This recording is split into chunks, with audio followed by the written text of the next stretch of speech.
Jaya Dvaita Chandra Jaya Gaura Bhakta Vrinda Jaya Jaya Shri Chaitanya Jaya Nityananda Jaya Dvaita Chandra Jaya Gaura Bhakta Vrinda Jaya Jaya Shri Chaitanya Jaya Nityananda Jaya Dvaita Chandra Jaya Gaura Bhakta Vrinda Jaya Jaya Shri Chaitanya Jaya Nityananda Jaya Dvaita Chandra Jaya Gaura Bhakta Vrinda Hare Krishna Krishna Krishna Hare Hare Hare Ram Ram Ram Hare Hare. So yesterday we stopped here. The chapter is about Chaitanya Mahaprabhu instructing Sanatana Goswami, right? So we saw how Sanatana Goswami was in the jail and then he came out. And to whose house he is here now? Sanatana Goswami is in whose house now? Chandrasekhara and Tapan Mishra. Chandrasekharacharya. And then Taman Mishra also saw him. Yes. So after that, he got a blanket from his brother-in-law, Shrikant. And then Chaitanya Mahaprabhu was staring at the blanket and finally he exchanged it with a torn quilt of someone else. And then Mahaprabhu came to know he's completely renounced, right? Now he's ready to get some transcendental knowledge. And Chaitanya Mahaprabhu started explaining about the absolute truth. So yesterday we saw that he was mentioning about conjugal love, and also we saw how Mahaprabhu is explaining about about Lord Krishna's mercy, to overcome the threefold miseries. So we finished till here. We'll start with 110 today. This chapter has like 406 slokas, so we'll try to finish as much possible. Just as the illumination of a fire which is situated in one place is spread all over, the energy of the Supreme Personality Godhead, Para Brahman, are spread all over the universe. Lord Krishna, so all are Krishna's energy only, Bhumira ponna lovayu kammanor buddhirevacha ahankaramiti yamme binna prakritirashrata. So Krishna says all the energies of the Lord spread all over the universe. Lord Krishna naturally have three energetic transformations, and these are known as the spiritual potency, the living potency, and the illusionary potency. Originally, Krishna's energy is spiritual, and the energy known as living entity is also spiritual. However, this another energy called illusion or Maya, which consists of fruitive activity, that's called Lord's third potency. All the creative energies which are inconceivable to a common man exist in the supreme absolute truth. These inconceivable energy act in the process of creation, maintenance, and annihilation. O chief of ascetics, just as there are two energies possessed by fire, namely heat and light, these inconceivable creative energies are natural characteristics of the absolute truth. So you cannot separate heat and light from fire. Similarly, you cannot separate Krishna from his energy. O king, so like the government, they have different ministers to take care of different wings, the education minister, finance minister. So the chief minister need not go to every district and inquire. There are people, or the prime minister don't have to go to every place. There is a particular minister in each department or overall also. So he can just be in the boss, and then the others will do. The boss can sit and the supervisors will do. Similarly, Krishna is in Golokera and Imeshitya Kilatma Buddha, but his energy is spread all over. He doesn't have to personally go there. O king, the Kshetratya Shakti is the living entity. Another example is like you have a bank account. You can sit at your home and do transaction, right? Online transaction, the Google Pay or whatever it is. You don't have to go to the bank, but your influence is on your account. So similarly, Krishna don't have to personally come, his energies can take care. Although he has the facility to live in either the material or the spiritual world, he suffers the threefold miseries of material existence because he is influenced by avidya or nascence or ignorance, which covers his constitutional position. So what is our constitutional position? What is the constitutional position of the jivas? Yes? Your eternal To serve of Krishna. Eternal servant of Lord. Internal servant, right? Jivera Surabhoi Krishnera Nityadas. So we are the das or eternal servants of Krishna. That's our real constitutional position. This living entity, covered by the influence of nascence, exists in different forms in the material condition. O king, he is thus proportionately freed from the influence of material energy to greater or lesser degrees. Beside these inferior energies, O mighty Arjuna, there is another superior energy of mind, which comprises the living entities who are exploiting the resources of this material inferior nature. So the living entity is the superior energy of the Lord, or the Tatastha Shakti. We are marginal. Why we are called marginal energy? Why is the living entity or the jiva is called the marginal? Yes, Profila Mataji.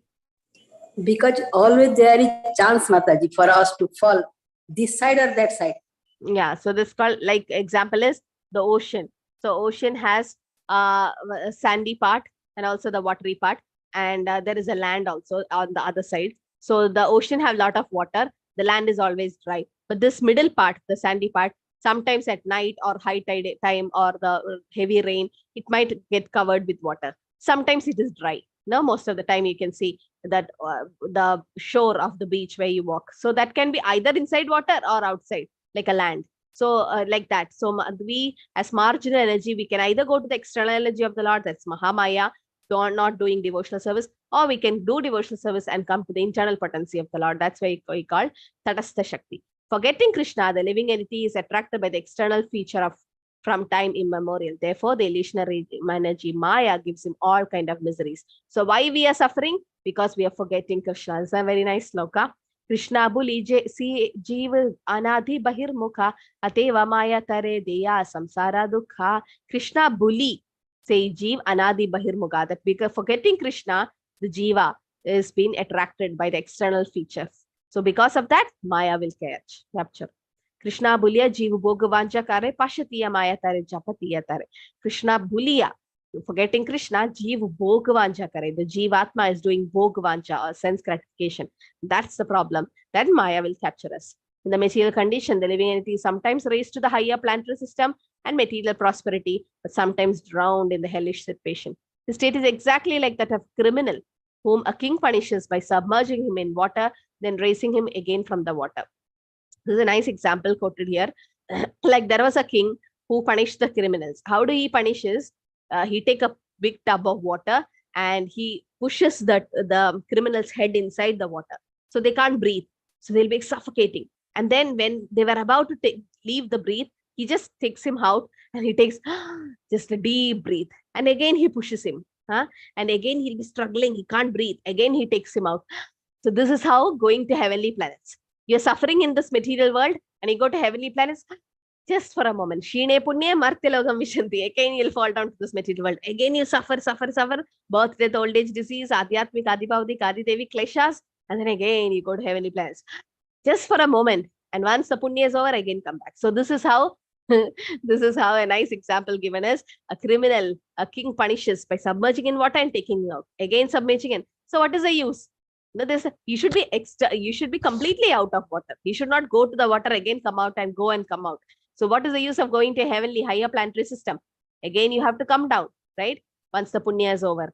So that's why it is said, and also go to hellish planets. Sometimes you go to heavenly, then hellish, then earth. So just go on in the material world. It's like how a criminal is punished by the king. When the living entity is attracted by the material energy, which is separate from Krishna, he's overpowered by fear. Because he's separated from the Supreme Personality guarded by the material energy, his conception of life is reversed. In other words, instead of being the eternal servant of Krishna, he becomes Krishna's competitor. No, that's not our real position. We should be the eternal servants of Krishna, but sometimes they become Krishna's competitor. That's like Asurika mentality. This is called Viprayayo Smriti. To nullify this mistake, one who's actually learned and advanced worships the Supreme Personality Godhead as a spiritual master, worshipable deity, and source of life. He thus worships the Lord by the process of unalloyed devotional service. That means ahituki apratihata. It's like unmotivated and uninterrupted. That's unalloyed. If the conditioned soul become Krishna conscious by the mercy of saintly persons who voluntarily preach scriptural injunctions and help him to become Krishna conscious, then the conditioned soul is liberated from the clutches of Maya, who gives him up. This divine energy of me, consisting of the three modes of material nature, is difficult to overcome, but thus to surrender to me can easily cross. Devi Hesha Gunamayi Mama Maya Turatyaya Mamevaya Prapatyante Maya Etam Tarantite. Again, 7th chapter 14th sloka of Bhagavad Gita. The conditioned soul cannot revive his Krishna consciousness by his own effort, but out of costless mercy, Lord Krishna compiled the Vedic literature and the supplements, the Puranas. So why did Krishna write all these Puranas? The 6 questions asked by the sages at Naimisharanya. One of the questions is, where did Dharma reside once Krishna left? So that means when Krishna was about to leave, the Srimad Bhagavatam was compiled so that we can take advantage. So that's the costless mercy of the Lord that Bhagavatam, the Vedic literatures have come, because we cannot revive our own Krishna consciousness. Why? Why cannot we conditioned soul revive our own Krishna consciousness alone? Why do you think we can't? Okay. Why? Why can't we revive our own Krishna consciousness? Yes, Hema Mataji? Maya. Because of Maya. Yes, we are in Maya. Then Because we have imperfect. we have all the defects, imperfect senses and all. Then Prafulla Mataji? Conditioned souls are always committed to mistakes. I Okay, am that's all human. defects. That's the 4 defects. Then what else? Why we are not able to free ourselves? Because we always think ourselves to control nature. Yeah, Sridevi Mataji got it right. Can you unmute Mataji? Yeah, we are conditioned. We need someone like who is liberated to liberate us. Very nice. So Yes, we are all, basically, yeah, we are Baddhatmas. We have been already tied up. Okay, we are tied up by the 3 modes of material nature. Now, somebody tied us and put us in water. Now, can we ourselves untie? No, our hands and legs are all tied up. Somebody who is liberated should come and liberate us. No, like Krishna or his representative, spiritual master. They are liberated soul. They have to come and liberate us. We are already tied up. The conditioned soul is already conditioned by the 3 modes of material nature, or we are Baddhatmas. Only a Muktatma or Nitya Siddhas can come and revive us or help us to come out. So that's why we are not able to come out. The forgetful conditioned soul is educated by Krishna through Vedic literatures, the realized spiritual master and the super soul. No, so Krishna is in a heart as Paramatma, super soul, and outside he is as Guru. Guru means Shiksha Gurus, Diksha Gurus, everyone. Through these, he can understand the Supreme Personality Godhead as he is. So only through them, through a Guru or Shastra, Guru, Sadhu, and Shastra, we can understand Krishna. And he can understand the Lord as his eternal master and deliver from the clutches of Maya. In this way, one can acquire real knowledge of his conditioned life and come to a standard how to attain liberation. See, before getting a Guru, even if you have Bhagavad Gita book, you can't understand Bhagavad Gita. You should learn from a Guru. Now, that's how spiritual process is. The Vedic literature give information about the living entity's eternal relationship with Krishna, which is called Sambandha. Right? So Sambandha is our Krishna Sambandha, our eternal relationship with Krishna. And Abhideya is the process to re-establish, to understanding the relationship and acting accordingly. So what is the Abhideya? First we understood the Krishna Sambandha. And what is Abhideya? What is the process? The devotional service. yeah. Devotional service or Bhakti Abhideya. Good. And returning home back to Godhead is the ultimate goal of life. That is Prayojana or Prema Prayojana. Okay. So Krishna Sambandha, Bhakti Abhideya, and Prema Prayojana. So you understood these 3 words. Sambandha is our relationship with Krishna. So that is Krishna Sambandha. Then Abhideya is the process, how we re-establish the lost relationship. That's the Bhakti Abhideya, and Prema Prayojana. Prema means the ultimate goal of life. Ultimate goal of life is Prema, Krishna Prema. Devotional service. Okay, let me see that verse. Veda Shastra kahe sambandha abhideya prayojana Krishna prapya sambandha bhakti prapyate sadhana. Okay. The Vedic literature give information about the living entity's eternal relationship with Krishna, which is called Sambandha.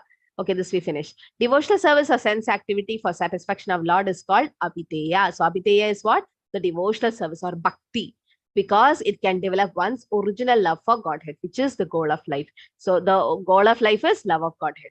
Now, goal of life is not to get big car, big bungalow and all. Goal of life is not to get moksha. Goal of life is to get love of Godhead. Because now you are all in Chaitanya Charitamrita class. You are all PhD students now. Bhagavad Gita was, Prabhupada says Bhagavad Gita is an undergraduate study and Bhagavatam is postgraduate and Chaitanya Charitamrita is a PhD study. So you are all becoming PhDs of spiritual life and spiritual subjects. So your goal should be in level 1 course or studying Bhagavad Gita. Your goal will be just to get out of this material things and to stay happy or get all material opulence. As you go up to Bhagavatam study, you know, moksha is important. And when you come to Chaitanya Charitamrita, you know, love of Godhead or prema is important. No, that is the goal of life. Liberation is just secondary. This goal is the living entity's topmost interest and greatest wealth. Thus, one attain the platform of transcendental loving service unto the Lord. When one attains the transcendental bliss of an intimate relationship with Krishna, he renders service to him and takes the mellows of Krishna consciousness. The following parable may be given. Once a learned astrologer came to the house of a poor man and seeing his distressed condition, questioned him. Now there's a story. The astrologer asked, "Why are you unhappy? Your father was a very wealthy person, but he did not disclose his wealth to you because he died elsewhere." Just as the words of the astrologer, Sarvajna, gave news of the poor man's treasure, and the Vedic literatures advise one about Krishna consciousness when one is inquisitive to know why he is in a distressed material condition. By the words of the astrologer, the poor man's connection with the treasure was established. Similarly, the Vedic literature advises us that our real connection is with Sri Krishna, the Supreme Personality of Godhead. Although being assured of his father's treasure, the poor man cannot acquire this treasure by such knowledge alone. Therefore, the astrologer had to inform him the means by which he could actually find the treasure. So he knows his father had a treasure.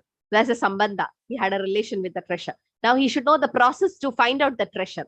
No? So that the astrologer is saying the treasure is in this place. But if you dig towards southern side, the wasp and drones will rise. So you will not get your treasure.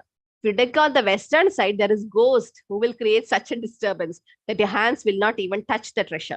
If you dig on the northern side, there is a big black snake that will devour you if you attempt to dig the treasure. However, if you dig a small quantity of dirt on the eastern side, your hands will immediately touch the pot of treasure. Now he gave the idea.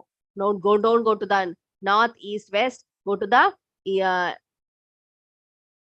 eastern side. North, south, and west. Don't go. Because he's telling snake is there, ghost is there, and all that. And then he says, so he gave the way. This is Abhideya, the process he gave. So the revealed scriptures conclude that one give up fruitive activity or speculative knowledge and mystic yoga system and instead take to devotional service by which Krishna can be fully satisfied. Bhaktya mama bijanati. Only through bhakti we can know Krishna. The Supreme Personality of Godhead Krishna said, "My dear Uddhava, neither through Ashtanga Yoga, the mystic yoga to control sense, nor through impersonal monism or analytic study of the absolute truth, nor through the study of Veda, nor through austerity, charity, or acceptance of sannyas, one can satisfy me as by developing unalloyed devotional service to me." So this is the only way. This is the only way to attract Krishna, unalloyed devotional service. He's saying to Uddhava, "Na sadhyanti mam yogo, na shankyam dharma Uddhava, na swadhyayas tapastyago, yada bhaktir mamorjita." Might be from Bhagavatam, 11th canto. Yeah. So that's Uddhava Gita. Krishna is advising Uddhava. Being very dear to the devotees and sadhus, I am attained through unflinching faith and devotional service. Through Bhakti Yoga system, which gradually increases the attachment for me, purifies even a human being born among dog eaters. That is to say, everyone can be elevated to the spiritual platform by the process of Bhakti Yoga. So, susukam kartum avyayam. Raja Vidya Rajaguhyam Pavitram Midam Uttamam Pratyakshaavagamam Dharmyam Susukam kartum avyayam. It's very easy to perform, and anybody can be elevated to the spiritual platform by the process of Bhakti Yoga. The conclusion is that devotional service is the only means for approaching Supreme Personality of Godhead. This process is called Abhideya. This is the process. No? Process is called Abhideya. That's the verdict of all scriptures. When one actually becomes rich, he naturally enjoys all kind of happiness. When one is actually in a happy mood, all distress conditions go away by themselves. No extraneous endeavor is needed. Similarly, as a result of bhakti, one's dormant love for Krishna awakens. We already have love for Krishna. It is just covered by Maya. No? Only thing like the iron rod is naturally attracted to a magnet, but if it's covered by rust, it can't get attracted. So similarly, we are covered by Maya, we can't get attraction to Krishna. Once the Maya, the anarthas go away by the Cheto Darpana Marjana cleansing process, by chanting the holy name and hearing scriptures, then what happens? We get attracted to Krishna. So that is the dormant love. Like you don't have to really teach a child to walk. The child naturally walks. You just have to help. A little bit help is needed. Because the walking capacity is already inbuilt in the child, except some disease conditions and all. But it's already there in the child. It's inbuilt. You just have to make them practice. It's already there. Similarly, bhakti or the love for Krishna is already in you. You just have to polish it and take it up. That's why Guru is important. When one is so situated that he can taste the association of Lord Krishna, material existence and repetition of birth and death comes to an end. The goal of love of Godhead is not to become material rich or free from material bondage. So this is not our goal. The real goal is to be situated in the devotional service to the Lord and to enjoy transcendental bliss. It is said, Narayana parasarvena kudashana bipyati swarga apavarga narageshu api tulyartha darshinaha. The devotees of Lord Krishna doesn't see any difference between, doesn't hate anything. Swarga apavarga naraga. Swarga naraga, heaven and hell. Apavarga means liberation, moksha. Api tulyartha darshina, they see everything equal. Because for them, devotional service is important. They want to be situated in devotional service to the Lord. They don't want anything else. In the Vedic literature, Krishna is the central point of attraction. Now, this should be our attraction at home also. He should be the center. And his service is our activity. To attain the platform of love of Krishna is the ultimate goal. Therefore, Krishna, Krishna service, love of Krishna are the three great riches of life. So Krishna, Krishna service, and love of Krishna. These are the three riches in our life. Veda Shastra ka hai sambandha abhideya prayojana Krishna, Krishna Bhakti, Prema, Atina Mahadhana. Krishna, Krishna Bhakti, and Krishna Prema. In all revealed scriptures, beginning with the Vedas, the central point of attraction is Krishna. When complete knowledge of him is realized, the bondage of Maya, illusionary, is automatically broken. There are many types of Vedic literatures and supplementary Puranas. In each of them, there are particular demigods who are spoken of as the chief demigod. This is just to create an illusion for moving and non-moving living entities. Let them perpetually engage in such imaginations. However, when one analytically studies all these Vedic literatures collectively, he comes to the conclusion that Lord Vishnu is the one and only Supreme Personality God. This is the conclusion of all Vedic literatures. Krishna is the only one. When one accepts the Vedic literature by interpretation or even by dictionary meaning, directly or indirectly, the ultimate declaration of the Vedic points is to knowledge points to Lord Krishna. Vedaisha sarver ahameva vedyam. So what is the purpose of studying Veda? To know Krishna. What is the purpose of Vedic literature? On whom do they focus? Who's the object of all speculation? Out of me, no one knows these things. Now you should know that all these activities are aimed at ordaining and settling forth me. The purpose of Vedic literature is to know me, that means Krishna, by different speculations, either by indirect understanding or by dictionary understanding. Everybody is speculating about me. The essence of all Vedic literature is to distinguish me from Maya. So that's the use of studying Vedas. By considering the illusionary energy, one comes to the platform of understanding me. In this way, one becomes free from the speculation about the Vedas and come to me as a conclusion. Thus, one is satisfied. The transcendental form of Lord Krishna is unlimited and also has unlimited opulence. He possesses the internal potency, external potency, and marginal potency. Okay. So what are the external potency? The material and the spiritual world are Krishna's external and internal potency respectively. So material world is external, spiritual is internal. Therefore, Krishna is the original source of both material and spiritual manifestations. The 10th canto of Srimad Bhagavatam reveals that the 10th object, the Supreme Personality Godhead, who is the shelter of all surrendered soul, is known as Sri Krishna and is the ultimate source of all the universe. Aham Sarvasya Prabho, he is everything. Let me offer my obeisances unto him. O Sanadana, Chaitanya Mahaprabhu is saying, please hear about the eternal form of Lord Krishna. He is absolute truth, devoid of duality, but present in Vrindavan as the son of Nanda Maharaj. Krishna is the original source of everything, the sum total of everything. He appears as supreme youth and his whole body is composed of spiritual bliss.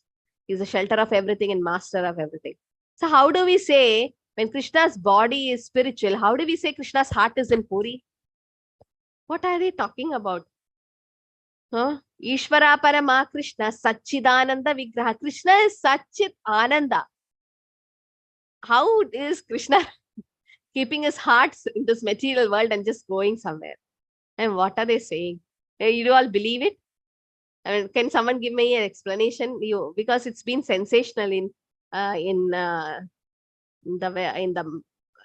internet. What is that? Is it actually true?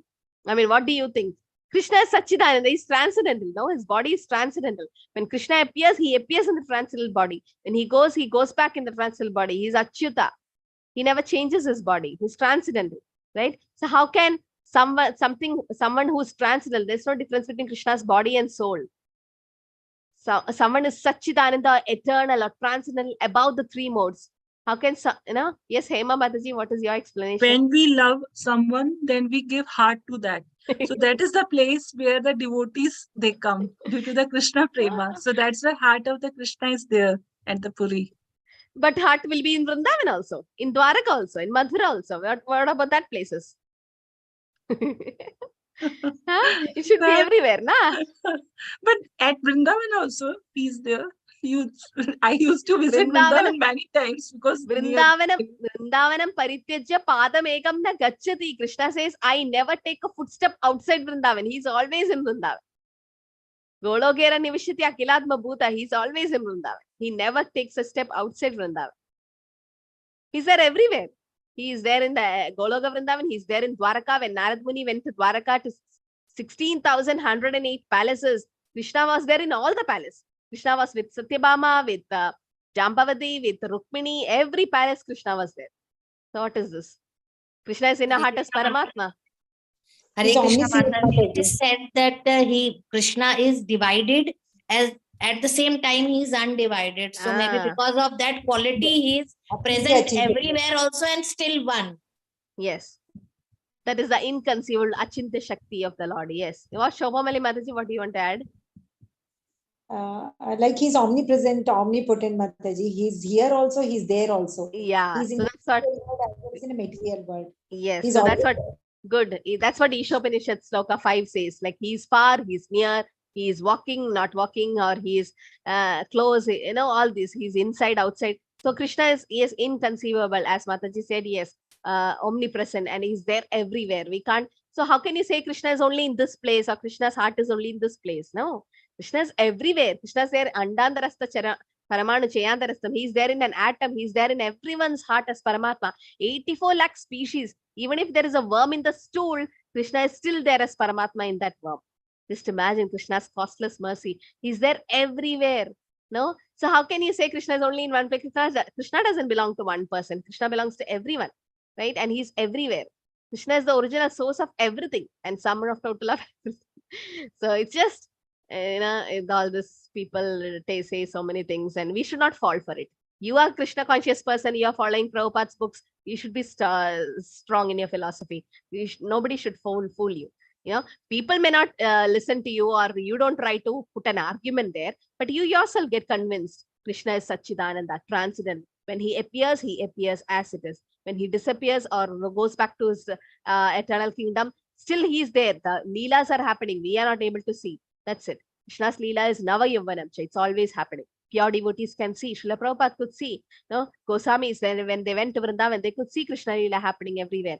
Premanjana Churida Bhakti Vilochanena. We can't see, we can't perceive. So they interpret some things and they just keep saying. But we should know what fact is, because Prabhupada has given us that strong philosophy. Krishna is not as Govinda, is the supreme controller. He has an eternal, blissful, and spiritual body. This is what I was saying. Something is spiritual cannot die. Something is spiritual cannot have a body made up of earth, water, fire, air, ether. His body is spiritual, transcendental, eternal. It cannot be, Krishna's body cannot be seen with our eyes, actually. We have charma chakshus. Arjuna had to have divine eyes to see Krishna, the universal form, right? And he had prema chakshus already to see Krishna's two-handed form. He's the origin of all. He has no other origin, for he is the prime cause of all cause. Govinda Madhipurisham tamaham bachami. Ishvara Parama Krishna Satchidananda Vigraha Anadiradara Govinda Sarva Karana Karanam. This is Brahma Samhita. The original Supreme Personality of Godhead is Krishna. His original name is Govinda. He's full of all opulence. And his eternal abode is known as Goloka Vrindavan. All these incarnations of Godhead are either planetary portions or part of planetary portion of the Purusha Avatara. But Krishna is the Supreme Personality of Godhead himself. In every age, he protects the world through his different features when the world is disturbed by the enemies of Indra. Ete chamsakala pumsa Krishnastu Bhagavan Swayam Indriyari Vaikulam Lokam Mriteyanti Yuke. This is from Srimad Bhagavatam 1.3.28. This is sloka which says Ete chamsakala pumsa Krishnastu Bhagavan Swayam. Swayam, Krishna is Swayam Bhagavan. There are three kinds of spiritual process for understanding the absolute truth. The process of speculative knowledge, mystic yoga, and bhakti yoga. Okay. So only through bhakti yoga can you understand Krishna. From mystic yoga, you understand whom? Whom do you understand by mystic yoga practice? Which feature? Paramatma. Paramatma. Okay, Paramatma. And speculative is Brahman. Okay. So according to the process, the absolute truth is manifested as Brahman, Paramatma, and Bhagavan. Oh, answer is here only. So you can see speculative process, you can understand Brahman, and then mystic yoga, Paramatma, and Bhakti yoga, Bhagavan. These are 3 stages: Brahmedi, Paramatmedi, Bhagavanedi, Shabdade. Learned transcendentalists who know the absolute truth call this non-dual substance as Brahman, Paramatma, and Bhagavan. The manifestation of the impersonal Brahman effulgence, which is without variety, is the rays of Krishna's bodily effulgence. So what is Brahman? Just that Krishna's bodily effulgence.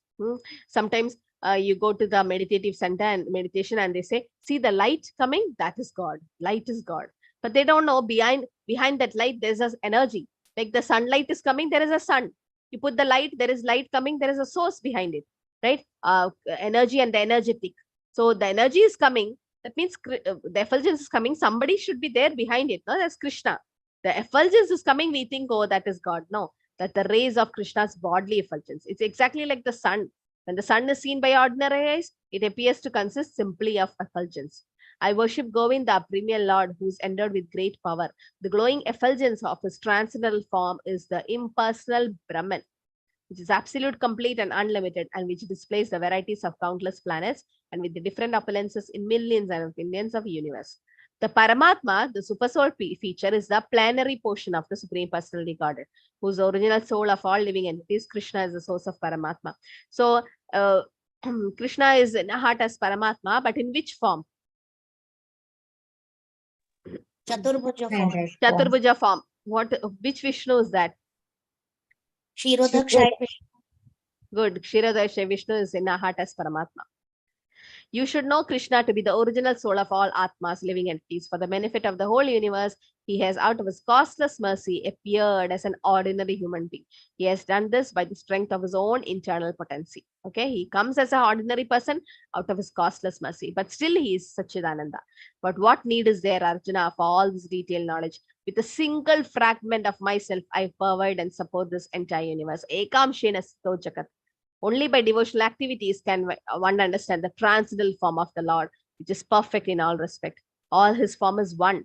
He can expand his form into unlimited numbers. So this is what we said, the Achintya Shakti of the Lord. He can expand into unlimited numbers by his supreme will. He can be in the 16,108 palaces on Dwaraka. He can be in Goloka. He can be in Vrindavan, Mathura, or Jagannath Puri, wherever, in different forms. Mayapur, everywhere it's him. In different form. That's it. He can just expand like anything. He's Supreme Bhagavan.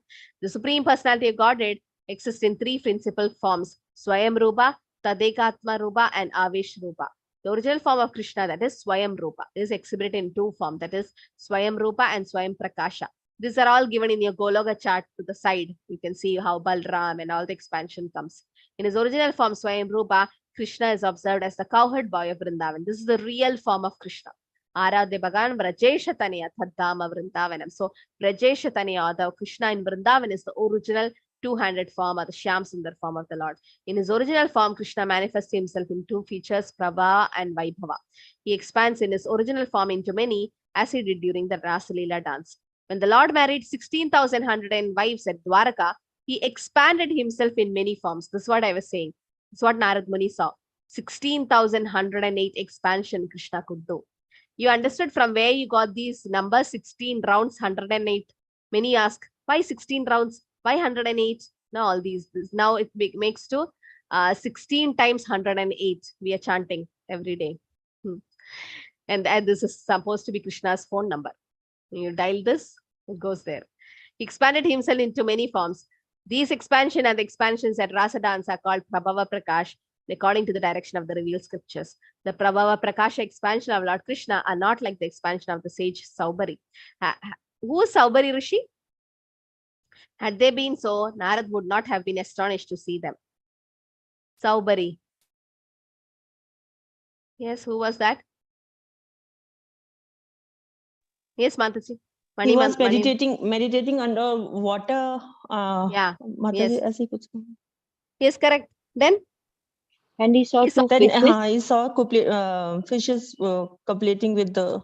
Yes, and then he wanted to marry the the princess, no? Ah, And then he was, princess. he was old, and then he could not, everyone rejected him, and out of his yogic potency, he became a young man, and he married 50 daughters of that king, no? And then finally he went into sense gratification. So if he has to marry all the 50 daughters, he had to expand to 15, no? That is because of his yogic siddhi. He was expanding, but that expansion is different from Lord Krishna's expansion. Is not like that. Okay, Saubhari Rishi is just a yogi. But Krishna is like Swayam Bhagavan. He was in full potency wherever he expands. It is astounding that Lord Shri Krishna, who's one without a second, expanded himself in 16,000 similar forms to marry 16,000 queens in their respective homes. So this is how Krishna expanded. If one form of feature is differently manifested according to different emotional features, is called Vaibhav Prakash. When the Lord expands himself in innumerable form, there is no difference in the forms, but due to different features, bodily colors, and weapon, the names are different. In different Vedic scriptures, there are prescribed rules and regulative principles for worshipping different type of form. When one is purified by these rules and regulation, he worships you, the Supreme Personality God. Although manifested in many forms, you are one. Although he is coming in different form, Krishna is just one.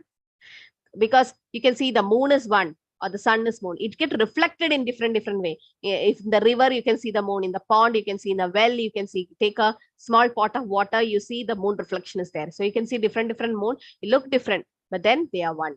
The first manifestation of Vaibhav feature is Sri Balramji. Sri Balram and Krishna have different bodily colors, but otherwise they are equal to Krishna in all respects. One takes service, one renders service. An example of Vaibhav Prakash is the son of Devaki. He sometimes had 2 hands, sometimes have 4 hands. Now Krishna appeared in the 4-hand form. That is Vasudeva Krishna. Then he became 2-handed. When the Lord is 2-handed, he is called Vaibhav Prakash. 4-handed is called Prabhava Prakash. In his original form, the Lord dresses like a cowherd boy and thinks himself one. When he appears as Vasudeva, the son of Vasudeva and Devaki, his dress and consciousness are those of a Kshatriya. Doesn't mean Krishna belongs to any caste or creed. Just he, for the pastime purpose, when he came as Vasudeva, then he forms as a Kshatriya. But when he comes as a Nanda Baba's son, he becomes a Vaishya. When one compares, but he doesn't have anything to do. Not just the Karyam Karanam Chavityade. He doesn't have anything. He's not bound by any karma. He's aloof. When one compares the beauty, opulence, sweetness, and intellectual pastimes of Vasudeva, the warrior, to Krishna, and the cowherd boy, son of Nanda Baba, one sees that Krishna's attributes are more pleasant. So Nanda Maharaj's son Krishna, his attributes are more pleasant because he Vasudeva Krishna. That's what when after the separation, when Radharani and the Vrajavasi saw Krishna at Kurukshetra after 100 of years, Radharani said one sentence: "I'm not feeling that ecstasy, Krishna. I mean, you are the same Krishna, I am the same Radharani, all of them are there, the Gopas and Gopis, but I don't feel that happiness which I saw in Vrindavan. Just come back to Vrindavan, because Vrindavan Krishna is more special. The Shuddha Madhurya rest there." Now that's how Krishna become Jagannath and put it in a cart, Radha, and they're pulling to Vrindavan. So that's what is more pleasant. Because Nanda Baba or Yashoda Maya Krishna is more sweeter than Vasudeva Krishna. Indeed, one and the same, but still there's a bhav difference. Indeed, Vasudeva is agitated to see just the sweetness of Govinda, and transcendental greed awakens to him to enjoy that sweetness. It said Vasudeva Krishna is the Lord of greatness, and Yashoda Krishna is the Lord of sweetness. My dear friend, this dramatic actor appears like a second form of my own self. Like a picture, he displays my pastimes as a cowherd boy, overflowing with wonderfully active sweetness and fragrance, which are so dear to the damsels of Braja. When I see such a display, my heart becomes greatly excited. I long for such pastimes and desire a form exactly like that of the damsels of Braja. One instance of Vasudeva's attraction to Krishna occurred when Vasudeva saw a Gandharva dance at Madura. Another instance occurred in Dwaraka when Vasudeva was surprised to see a picture of Krishna. So now you might confuse, Hare, Vasudeva is Krishna, but there's difference. Vasudeva Krishna was born to Devaki and Vasudeva, the 400 form. It's actually an expansion. And Krishna is the original 200 form born to Yashoda Maya, because Yashoda Maya had twins, who manifest an abundance of sweetness greater than mine, which has never been experienced before and which caused wonder to all. Alas, I myself, my mind bewildered upon seeing this beauty, impetuously desire to enjoy it like Srimati Radharani. When that body is a little differentially manifested and its feature are a little different in transcendental emotion and form, it's called Tad Ekatma. In the Tad Ekatma Rupa, there are pastime expansions like Vilasa and personal expansion, Swamsha. Consequently, there are two divisions. According to the pastime and personal expansion, there are various differences. Again, the Vilasa forms are divided into two-fold categories, Prabhava and Vaibhava. Again, the pastime of these forms are of unlimited varieties. So, Chaitanya Mahaprabhu is just going to explain to Sanatana Goswami about different expansions of the Lord. The chief quadruple expansion, okay, the first Chaturvyuha, that is Vasudeva, Sankarshna, Pratyumna, and Aniruddha. These are called Prabhava Vilas.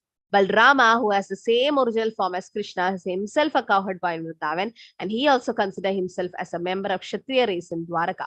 Thus, his color and dress are different, and he is called the pastime form of Krishna. Sri Balram is a Vaibhav Prakash, manifestation of Krishna. He is also manifested in the original quadruple expansion of Vasudeva, Sankarshna, Pratyumna, and Aniruddha.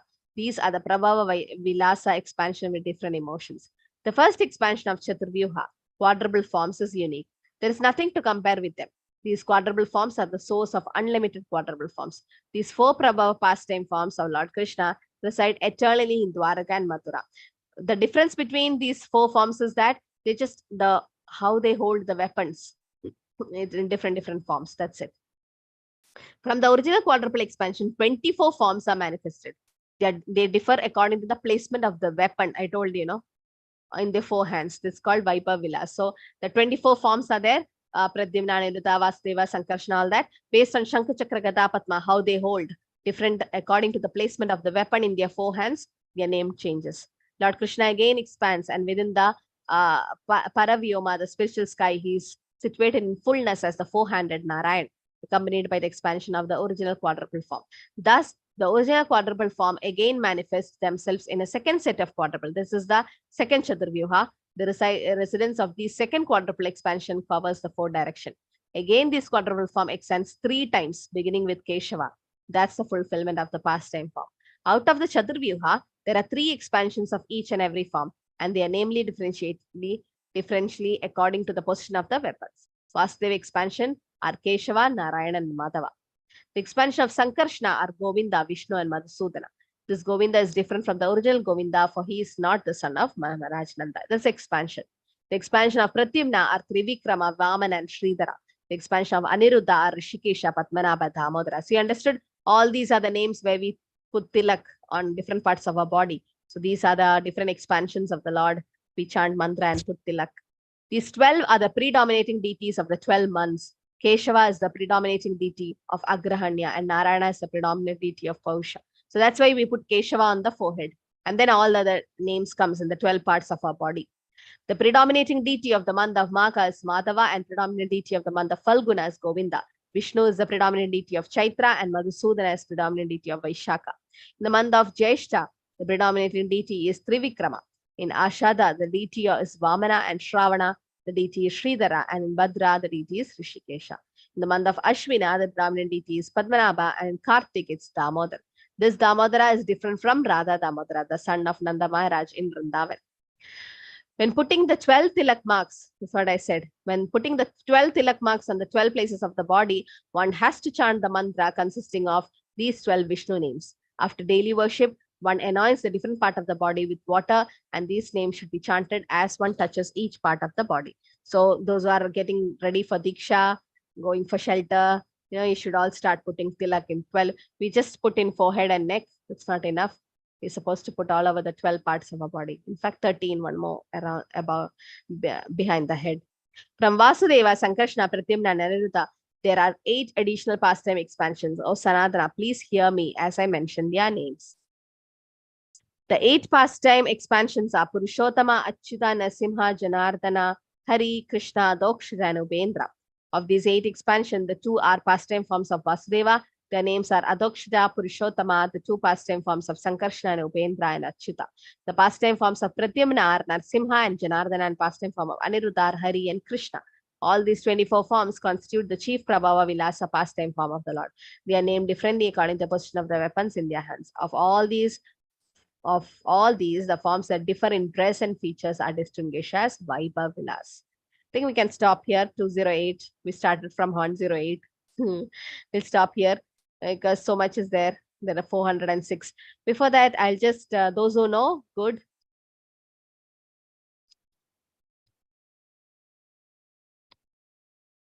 So you can all start wearing tilak in different parts of the body, even applicable to Matajis also. Okay. Applicable to Matajis also. So see how Prabhupada used to put tilak. Wherever he is, he has a small mirror and a small piece of Gopi Chandan. Wherever Prabhupada goes, he always have tilak. So this is how, it's not so clear, but still see here. Okay, this is how you should wear. Those who know, good. Those who are doing it, good. So you take tilak and make a paste, and with your ring finger, just go above. As Keshavaya Nama in the forehead, Narayana Nama on the stomach, you come down, then Madhava to the chest, and 4 Govinda on the throat. Then you come to the right side, you can see over here Vishnave Nama, then Madhusudana Nama on the hands, Trivikramaya Nama, then you have Vamanaya Nama, Sridharaya Nama, Rishikesha Nama, then back Padmanabhayana, Damodarana, and whatever is remaining, just put Vasudeva Nama on the Shika. Or for Matajis, you can just put on the hair. So this is the 12 places where, because our body is a temple and Krishna is in our heart as Paramatma. Initially, it's difficult to learn. Just write it down somewhere and keep it near where you put tilak. And once you do achaman, just keep wearing. It's compulsory for those who take diksha. And it said whose body is decorated by tilak and kanti or neck beads. Yamadutas will never approach you. And not only that, it's a part of our Vaishnava etiquette and culture. And we immediately after bath, we can do this and just put it all over. It is said even for Matajis, we have to do it. Okay, so this is how you put. Initially, yes, it looks sometimes difficult, but at least put on the forehead. And Guru Maharaj says, if it is difficult to go to your office or college and all, just put with water. You can put on the forehead and neck. Other places, because it's covered by your dress, you can put with tilak. It's nice to put Gopi Chandan. Okay, we'll stop here. 208. Today is just very theoretical. No pastimes because Krishna